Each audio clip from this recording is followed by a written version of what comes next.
Welcome back to the Final Whistle, and today we have a slightly different video for you. We are doing a Q&A of the season so far.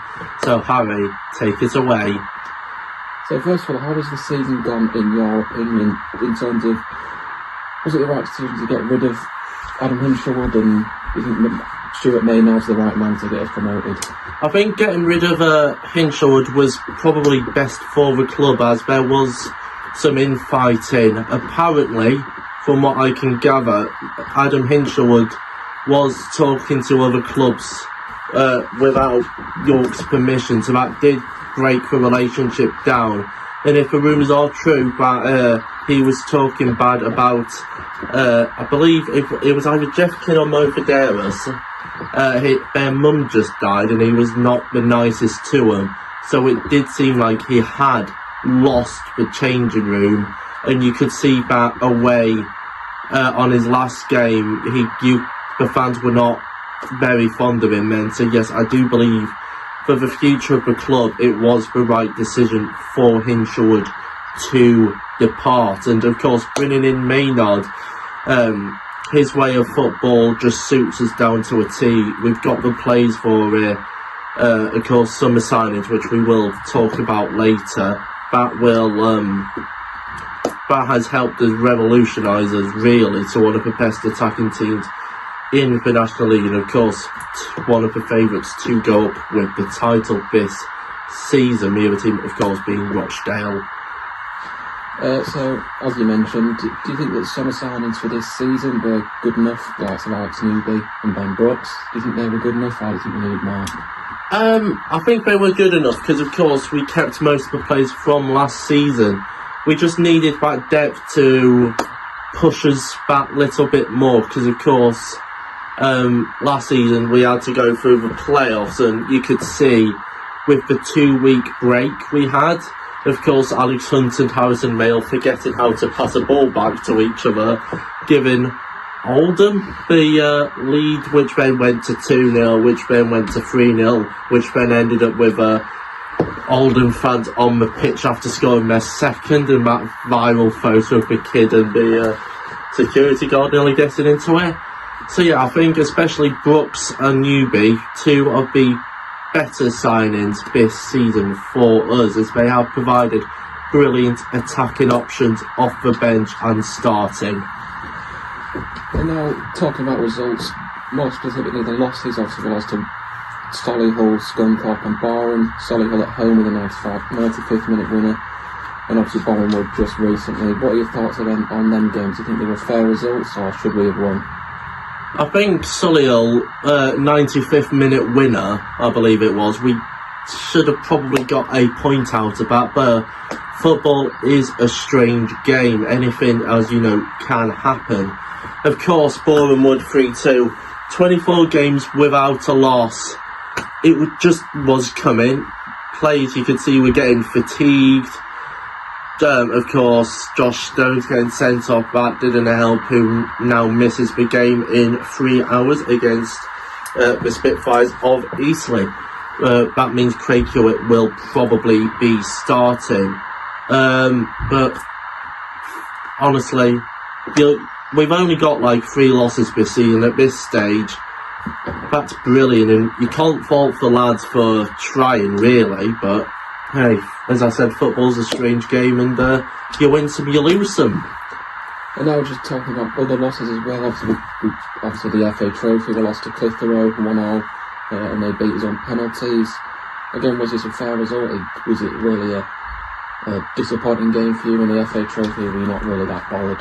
I'm not really bothered because, of course, we just wanted to focus on the league, and the FA Trophy would have given us more games to worry about. So getting out the FA Trophy against Clitheroe was probably a blessing in disguise, because, of course, that was our last loss before we went on that 24 unbeaten run. So honestly, I am actually quite glad we did lose to Clitheroe to just focus on the National League, and that's gone well, and hopefully Rochdale do slip up today so we can then go on and go top tonight. And obviously as well, the other bit more important cup for us, the FA Cup, obviously it was an exciting but short-lived run with the 2-1 win against Rochdale away. Any opinions on that? Do you think we could have gone further? Well, of course we had Barnsley the next round, so facing an EFL side, of course going 1-0 up courtesy of Josh Stones. We all thought we're going through, but of course it wasn't to be. And as I said about the FA Trophy, I would have preferred to focus on the league, so yes, we would have had a massive game away at Anfield if we did win, but hey, everything happens for a reason, and the reason for us losing is to focus on the league, so I don't really have an opinion on that, really. I'm quite glad we lost so we could rest some players and just focus on getting promoted, really. And of course, now that the dust has settled a bit against Boreham Wood, we obviously had a 24-game unbeaten run and had also never lost away from home. How do you think that this will affect us for the run into the end of the season with this loss? I mean, yeah, of course, losing to also a promotion chasing team isn't exactly the best, but you could see the players were just fatigued. You always end up losing in football, so hopefully we can bounce back today. But nah, I'm going to be quite controversial here and say, did we deserve to lose? Possibly after rewatching it, but at least we've had that rest and training now, so we can go again and hopefully go unbeaten for a good amount of time again and lift the National League trophy at the Crown Oil Arena. And of course, now it's a bit of more better news. Obviously, moving on to players, there's so many to choose from that have been so good this season. Ollie Pearce, Alex Newby, Joe Gray as well, been really good, and Ben Brooks with all his assists. Who do you think is the standout player for you? Is it just goals and assists, or is there other factors that make a great player? Well, as you know on the channel, I'm into statistics, so it's not just goals and assists. I also look at how well they fit in the team and how well they've synced in with the rest of the squad. And I think every single signing that Maynard and Inchwood has made has been for the greater good of the club, because of course Callum Howe, Fagan Walcott and Felix were all out, and now we've got Johnson in from Sunderland, who we'll talk about later, and Williams as well from Yeovil, two of the better defenders in the National League. So I do think these signings have helped us in the chase for National League promotion this season. And then sort of more of a fun question, a bit like one of them five-a-side questions. If out of the defence, the midfield and attack, who are your number one picks for them areas? Number one pick for defence? God, this is a tough question on the channel. I would have to go it's a tie between Johnson and Williams. Ever since they came in, those two have been some of the better players in the club, so really I can't choose between. I'm going to have to go Williams on that one. I know that's going to be quite controversial, but hey, all publicity is good publicity, they say. For midfield, I have to go Hunt. Honestly, one of the best free kick takers I've ever seen in my life. He can play the ball, he can shoot the ball, he can do everything. We don't talk about Oldham last season though, whereas that did put a bit of a stain on him, but he's bounced back really well, so has the rest of the squad. So for me, my midfield pick is Mr. Alex Hunt. And for attacking, God, we're overrun by choice. Ollie Pearce, Stones, Newby, Hewitt. But no, I'm going to have to go Ollie Pearce. The way he can hold up the ball, the way he strikes the ball, everything about him. I just have to pick Pearce, so that's my choices. And obviously, two players that were very key to us, I guess, at the start of this season and all of last season, Joe Felix and Fagan Walcott. Obviously, even before they were injured, they were in and out of the starting 11, and now they've sort of been excluded from it as well, even before, like I mentioned. What are your opinions on this? Because they were two very key players for us last season. I mean, yeah, it all depends on game by game basis, really, because of course the scouting department, of course, I believe makes a match report on who would fit the team. So I think Maynard's just playing to each team's strengths and weaknesses, which has worked out very, very well this season. So I don't think there's any underlying thing about Felix and Walcott missing out. And I think it's also to get some of the youth players involved as well, because of course Eddie Kettlewell, who we'll mention later on in the video, has made his first team debut. So I think it's just about making sure players are happy with their play time, and I think it's just rotating the squad so everyone gets a game, really. And obviously we've spoken about a lot of the positives. I think we should talk about some of the negatives. Obviously we spoke about the losses earlier, but overall, how do you think that these will affect our season? Obviously only losing 3 times, but Boreham Wood was quite a key game to lose.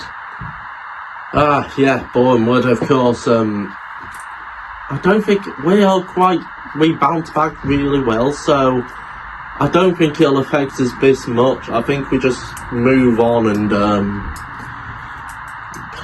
always focus on the next game, and hopefully we can get 3 points. But every team in the division's lost, so you lose some, you win some in football. It's just as simple as that, really. Also relating to the games as well, it seems like we always need to win late on. We need extra time winners to win games. Yes, it's exciting for us, but is it good enough, and what are your opinions on this? I mean, everyone loves a 90 plus 9 minute winner away at Morecambe, but honestly, it's a tough one to say, because of course Rochdale fans are complaining on Twitter and Instagram saying, "Ew, let's play until York scores." But no, seriously, if we want, I think we should be winning by 70th minute, but hey, as I said, who doesn't love a last minute winner to get the adrenaline going? But nah, I don't think there's anything wrong with that, unless you're a Rochdale fan, and then you complain about goddamn everything compared to us. If you want to come down to the Eleni, I'll go with the away section. And then moving on to what about Maynard's tactics, sort of relating to the previous question. Many expressed their opinions on his substitutions and his starting 11 picks, including players like Alex Newby and Greg Ollie. Not their favourite of everyone's. Any opinions on this? I mean, going on about Newby, he's at the start of the season he was a bit inconsistent, but he grew to being a good player. So, of course, at Hartlepool he did nearly give away a goal due to a sloppy pass, but hey, I'm a footballer. If you play football, you know you can't be good every game. So, and now speaking about the run into the end of the season, obviously got 10 games to go. How do you feel about this? We face, as of this morning, 7th of March, we face Eastleigh, who are 19th, Aldershot, who are 13th, Brackley 20th, Gateshead 23rd, Woking 16th, Boston 11th, Altrincham 15th, Tamworth 10th, Yeovil 14th, and of course 12:30 on the last day of the season, Rochdale, who are in first. I think there's some definitely winnable games, but you know what football is like. The only team I can see is somewhat struggling against is Aldershot and Boston. They are both doing an absolute fine form this half of the season. So I think those two teams will be the toughest, but I can see he's getting majority wins and pushing it to the last day of the National League season, as you said, 12:30, Rochdale away. But football's a weird old game. Only time will tell. And of course, we're obviously guaranteed playoffs at least, and surely the second place to go straight to the semi-finals of the playoffs. How do you feel about playoffs, and obviously the Wembley final as well, if we do get there? I mean, yeah, semi-finals of playoffs is always a good place to be, but going off last season, we'll have like a 2 or 3 week window where we don't play a game, and that kills us, as previously seen against Oldham Athletic. But of course, Wembley will give us the financial boost if we do go up, into League Two. It'll give us a massive advantage, so we can get good players in and hopefully push for playoffs, possibly in League Two. And speaking about League Two, we could of course get to League Two if we do get promoted. What are your honest opinions if we do get there? Any signings you'd want, or ins and outs? What would you want to happen with the manager, the opponents that we could face? What are your opinions on them? And what would your finishing position prediction be? I think if we do go up to League Two, it'll be a very difficult league, but Oldham and Barnet, of course, mid-table this season, and of course promoted from the National League last season, so only time will tell how we will fare. But player-wise, Zach Johnson needs to be here permanently if we do go up. He's one of the best young defenders in the league, so really, position-wise, I think we can finish playoff places or top 10 easily with the squad we do have, and I think most of the players will stay and help us build to the following seasons. Now speaking a bit about transfers and ins and outs for York, of course, as you mentioned earlier, Eddie Kettlewell just recently gone to Bridlington Town on a dual registration basis, and just this morning as well, sort of breaking news, Ash Palmer has joined Halifax on a 1-month loan deal. What are your opinions on these two signings? Yeah, Ash Palmer to Halifax has come as a bit of a surprise to me personally. Of course, good place to go get finished. Of course, they're challenging for playoffs, so it'll be interesting to see how he integrates with the squad this late into the season. It'll be good for him as well, because he can get playing time and fitness under his belt, which he would not be getting at York. And of course, Eddie Kettlewell made his first team debut this season. He is a very bright future star, and it's good that he's going to Bridlington and teams like that to gain experience, because we might end up needing him later in like League Two. So to get experience at that young age, getting first team minutes, it'll be beneficial for him and the club. So yeah, I think for everyone, it's a good move all round. And of course, as you mentioned as well, players on loan to us and bring back from loan as well. Of course, Zach Johnson on loan from Sunderland. Would you want to get him permanently? And also another one as well, Jeff King. He was obviously on loan at Boreham Wood, but he was brought back from loan. It seems like this was a very good choice. Is it a good choice for you? Yeah, of course. In football, you always need defenders, so you cannot, in my opinion, you cannot have too many defenders in a team. Of course, with Callum Howe, he did get a concussion, so he was out then for 2 weeks, so we desperately did need cover, and I think they've just hit the ground running at the LNER, and honestly, I'm going to say this now, I know some of the comments probably will end up disagreeing with me, but hey, it's somewhat of a free country now. They're some of the best defenders in the National League this season, in my opinion. And obviously 2 players, Tyree Sinclair on loan at Hartlepool and Ricky Aguiar still be on loan at Horsham. What are your opinions on these 2 players? Would you like to see him come back? I would love to see Tyrese come back, but of course it's just how he would integrate with the squad, like how he would play, because he wasn't getting very many minutes this season, and that's why we sent him out to Hartlepool and Solihull Moors as well this season. So there is rumours Hartlepool are looking to make it a permanent transfer because he's been on fire for them. But Ricky Aguiar, I mean, would he even get into the team? That's the next question. So I think once he comes back off loan, we'll try and sell him permanently, because I don't think he would fit in the squad well on match days, and I don't think he would get very many minutes.